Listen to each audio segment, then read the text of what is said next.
I'm going to show you how to download or install Java in your MacBook, so it's really easy, so let's get right into it. So the first thing you can do is just select a browser where you want to install it. You won't find it in your app store, so it's better if you use a browser. I'm going to go with Safari, which is mostly the default browser in Mac. So it's right over here. Just go ahead and tap there. And once it opens, you just need to type in Java download and hit enter. And now you can see this link right at the top. Just go ahead and tap here.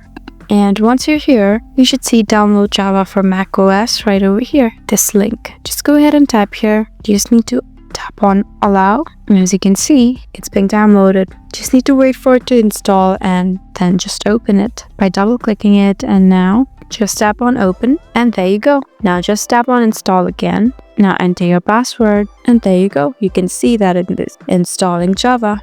So in this way, you can successfully install Java in your MacBook. I hope this video was helpful for you. Please leave us a like and drop us a comment down below, and we'll see you again in our next video. Thank you for watching.